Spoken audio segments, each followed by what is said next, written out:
आज Doubtnut app download करें। Doubtnut पर अपने सभी गणित, रसायन विज्ञान, भौतिक विज्ञान और जीव विज्ञान के डाउट्स का करो सफाया। बस प्रश्न की फोटो खींचो, एक ही प्रश्न को क्रॉप करो और तुरंत वीडियो सोल्यूशन पाओ। अभी डाउनलोड करें। नमस्कार दोस्तों, स्वागत करता हूं आप सभी का। आपका प्रश्न है धनात्मक एवं ऋणात्मक उत्प्रेरक को उदाहरण देकर स्पष्ट कीजिए। ठीक है, तो आइए हम अपने प्रश्न के उत्तर को देखते हैं। ठीक है, तो जैसा कि हमसे पहला इसमें पूछ रहा है धनात्मक उत्प्रेरक, धनात्मक उत्प्रेरक। ठीक है, यह कुछ इस प्रकार से परिभाषित होता है कि जब उत्प्रेरक रासायनिक क्रिया के वेग को बढ़ाता है तो उसे धनात्मक उत्प्रेरक कहते हैं तथा इस प्रक्रम को धनात्मक उत्प्रेरण कहते हैं। ठीक है, तो आइए इसको लिख लेते हैं कि जब उत्प्रेरक रासायनिक अभिक्रिया के वेग को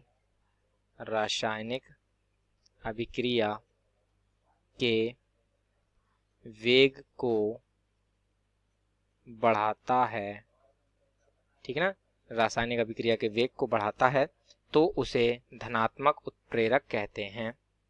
तो उसे धनात्मक उत्प्रेरक कहते हैं तथा इस प्रक्रम को धनात्मक उत्प्रेरण कहते हैं। तथा इस प्रक्रम, ठीक है ना, इस प्रक्रम को धनात्मक उत्प्रेरण, ठीक है ना, धनात्मक उत्प्रेरण कहते हैं। ठीक है, तो ये जो है हमारा इस प्रकार से परिभाषित है। तो इसकी जो एक समीकरण है उसको देख लेते हैं हम कि जो NH3 बनाने की जो प्रक्रिया होती है, अर्थात अमोनिया बनाने का जो प्रक्रम होता है, तो N2 + 3H2, और ये जो अभिक्रिया है वह हमारी आयरन उत्प्रेरक की उपस्थिति में होती है, जहां पर ये हमारा आयरन जो होता है वह इस अभिक्रिया के वेग को बढ़ा देता है, अर्थात शीघ्रता से हमें अमोनिया बनाकर देता है। ठीक है, अर्थात शीघ्रता से उत्पाद ये जो है हमें प्राप्त हो जाते हैं। तो इस अभिक्रिया में जो ये आयरन है वे क्या कर रहा है, धनात्मक उत्प्रेरक का कार्य कर रहा है। ठीक है ना, धनात्मक उत्प्रेरक। ठीक, तो इस प्रकार से ये हमारा इसका उदाहरण हमने समझा। तथा अब दूसरा जो हमें कह रहा था ऋणात्मक उत्प्रेरक, तो इसको भी हम समझ लेते हैं। ठीक है, ऋणात्मक उत्प्रेरक। ठीक है, तो ये जो ऋणात्मक उत्प्रेरक है ये कुछ इस प्रकार से परिभाषित होता है कि जो पदार्थ किसी अभिक्रिया के वेग को कम कर देते हैं तो उसे ऋणात्मक उत्प्रेरक कहते हैं तथा यह प्रक्रम को ऋणात्मक उत्प्रेरण कहते हैं। ठीक है, तो आइए इसको हम लिख लेते हैं कि जब कोई उत्प्रेरक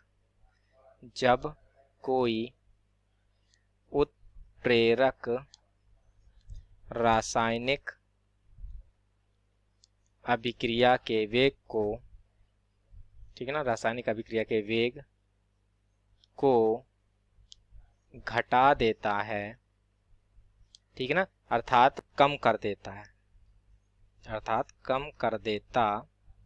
ठीक है ना, कम कर देता है, ठीक है ना, ऋणात्मक उत्प्रेरक कहलाता है। ऋणात्मक उत्प्रेरक कहलाता है। ठीक है, तथा प्रक्रम को ऋणात्मक उत्प्रेरण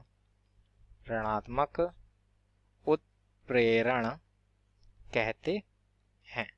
ठीक है, तो इसका जो है हम एक उदाहरण ले लेते हैं। तो जब हम हाइड्रोजन परऑक्साइड को H3PO4 की उपस्थिति में गर्म करते हैं, अर्थात फास्फोरिक अम्ल की उपस्थिति में इसको गर्म करते हैं, तो ये बहुत ही धीरे धीरे जो है वह जल में तथा ऑक्सीजन में परिवर्तित होता है। ठीक है, तो इसकी जो समीकरण है वह हमारी ये होती है कि H2O2 की अभिक्रिया हमने करी H3PO4 में की उपस्थिति में, अर्थात इसको हमने गर्म किया है H3PO4 की उपस्थिति में।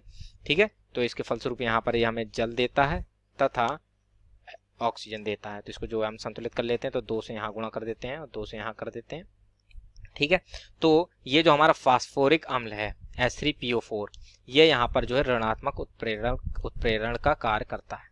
ठीक है ना, ऋणात्मक उत्प्रेरक है ये हमारा। ठीक है, तथा इसके कारण जो हमारे ये हाइड्रोजन परऑक्साइड है वह बहुत ही धीरे धीरे जो है वो जल और ऑक्सीजन में परिवर्तित होता है। ठीक है, तो इस प्रकार से हमारे प्रश्न का उत्तर पूर्ण होता है। आशा करता हूँ आप सभी को उत्तर समझ में आया होगा। धन्यवाद। कक्षा 6 से 12वीं से लेकर नीट, IIT, JEE वो एडवांस के लेवल तक 1 करोड़ से ज्यादा छात्रों का भरोसा। आज ही डाउनलोड करें डाउटनेट ऐप या व्हाट्सएप करें अपने सारे डाउट्स 8400 400 400 पर।